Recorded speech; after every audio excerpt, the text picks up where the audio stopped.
Assalamualaikum, Mas Alan. Waalaikumsalam. Gimana kabar? Alhamdulillah sehat. Gimana? Pak Guru baru nih. Insya Allah. Semangat ya sekarang ya? Ya pasti. Alhamdulillah. Gimana kuliahnya kemarin, aman? Kalau kuliah belum masuk, tapi insya Allah ada rencana untuk masuk kuliah tahun sekarang. Alhamdulillah. Rencana ngambil jurusan apa, Mas? Teknik. Teknik elektronik. Alhamdulillah. Senang jadi guru ya? Siapa inspirasinya? Inspirasi saya jadi guru dari kakek saya sendiri. Oh, kakeknya? Kakek saya seorang guru dulu dari 2006 apa ya, jadi pernah menjabat kepala sekolah juga, jadi mulai terinspirasi menjadi guru lah. Ya Allah. Apa nih siang-siang di tengah gerimis ajak ngobrol? Nah. Ada keresahan dari saya sendiri, ada keresahan dari saya sendiri tentang bagaimana caranya kita mengajar siswa itu dengan baik dan mudah untuk dimengerti oleh siswa itu sendiri. Mengajar dengan baik. Iya. Mengajar dengan baik yang di mana ya, Mas? Yang dimaksud Mas Alan itu? Kita mengajar itu gimana ya? Dapat diterima dengan baik. Pertama, dapat diterima dengan baik. Kedua, murid itu paham apa yang kita sampaikan. Yang ketiga itu kita rileks, tidak canggung atau gimana dengan murid-murid itu, terutama untuk sekolah dasar sih ya. Oh, untuk sekolah dasar. Jadi kegelisahannya di ngajar SD. Iya. Ya, jadi biar tidak canggung, bisa rileks, materinya bisa tersampaikan. Ya, betul sekali. Ya. Kenapa kok cocoknya kan anak SD, Mas? Atau senengnya? Kalau untuk anak sekolah dasar. Ya, kalau untuk itu tersendiri ya, mungkin karena saya suka anak kecil ya, mungkin itu. Suka anak kecil. Itu juga, terus salah satu alasannya itu ya. Salah satu alasannya itu. Yang kedua, untuk kalau anak SD itu gimana ya, tidak terlalu mudah diatur. Tidak terlalu mudah mudah untuk diatur, tapi mudah untuk diatur lah daripada anak SMP mungkin agak udah mulai bandel sedikit. Kalau menurut saya seperti itu sih ya, karena saya juga mengalami sih dulu. Jadi seneng ngajar anak SD, tapi gelisah. Iya, kira-kira bisa nggak menyampaikan materinya begitu. Terus pengalaman Mas Alan selama ini kemana, Mas? Atau mungkin sudah pernah ngisi kursus begitu? Kalau ngisi kursus sih belum ya, tapi untuk dulu saya dari SMK Ma'arif 1 Kebumen, saya kebetulan sekolah di situ. Pernah PKL di Gombong. Saya PKL di Gombong, terus selesai saya pernah disuruh ngajar PKL. Sempat ngajar juga? Sempat ngajar. Jadi pernah ada pengalaman mengajar ya? Sedikit, tapi tingkat SMK. Oh, tingkat SMK? Iya. Pengalamannya malah tingkat SMK gitu?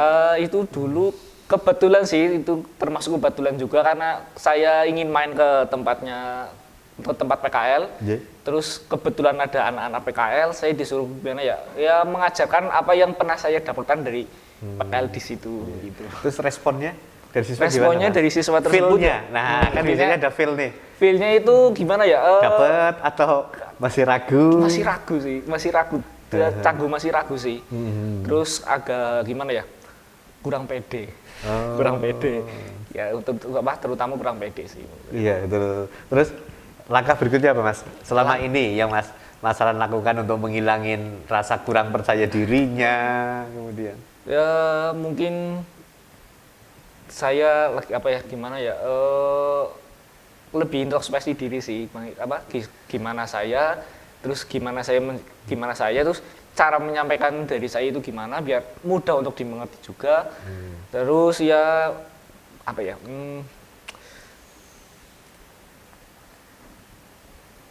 jadi biar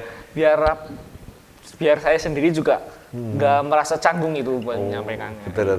Jadi ada minat, sudah kepengen ngajar, kemudian mengambil jurusan guru, sudah pernah punya pengalaman mengajar, tapi masih kurang pede. Kurang pede itu. Iya, tetap masih kurang pede, Mas. Nggak tahu kenapa sih. Boleh, Mas. Boleh saya sharing, Mas? Iya, boleh, silakan. Saya itu dulu pernah ngajar di beberapa sekolah. Saya ngajar SD pernah, SMP pernah, SMA pernah. Nah, kemudian sekarang saya lebih fokus kalau ngajar itu memang yang lebih dewasa. Saya ngajar di kampus, jadi mungkin segmennya beda. Tetapi mungkin ini bisa menjadi tips ya buat Mas Alan untuk ke depan. Kira-kira seperti apa? Satu, pengalaman itu penting, Mas. Nah, Mas Alan tadi sudah menyampaikan sudah pernah ada pengalaman. Ada pengalaman. Nah, dari pengalaman itu betul-betul menjadi Referensi. Kemudian yang kedua, yang tidak kalah penting pada saat memberikan materi di depan kelas, mungkin ini tip dari saya, nanti bisa direnungkan atau mungkin bisa menjadi pertimbangan buat Mas Alan itu, kita betul-betul kuasai materi dulu, Mas. Jadi materi apapun materinya yang nanti Mas Alan akan tekuni dengan anak-anak itu adalah kita kuasai betul materinya, sedetail-detailnya. Ya, nah metode mengajar sekarang itu sudah tidak seperti dulu. Kalau dulu kan menghafal ya kan, anak-anak suruh hafalan. Sekarang tidak. Di Undang-Undang Sikdiknas yang terbaru itu disampaikan bahwa sekarang itu guru lebih aktif. Nah, pada saat aktif itulah biasanya kalau Mas Alan kan sudah punya rasa dekat sama anak kecil. Nah, itu biasanya malah bisa menghilangkan groginya, Mas. Jadi seolah-olah anak itu ya seperti Mas Alan di rumah dengan adiknya dan sebagainya, hanya yang disampaikan materinya adalah materi-materi berkaitan dengan pendidikan. Jadi lebih pede pada saat sudah menguasai materi. Kemudian yang ketiga, ini pengalaman dari saya, kita harus siap dulu. Siap dalam hal satu, fisik kita harus siap. Kita tidak boleh dalam kondisi ngantuk, ya kan, habis begadang, kemudian baju kita nggak rapi. Itu perform itu penting, Mas. Perform itu penting karena apa? Kadang-kadang kalau perform kita sudah tidak menarik, kadang-kadang anak-anak siswa itu akan fokusnya ke situ. Nah, pada saat sudah fokus seperti itu, biasanya akan membuyarkan pikiran kita. Betul. Kemudian, jadi begini. Jadi pada saat kita kurang menarik nih, ya kan, kadang-kadang mungkin bajunya belum disetrika, kemudian atau mungkin kita lupa nggak pakai minyak rambut, ya cowok kan begitu, nggak pakai, iya kan, gel begitu, itu kadang-kadang PD kita kurang.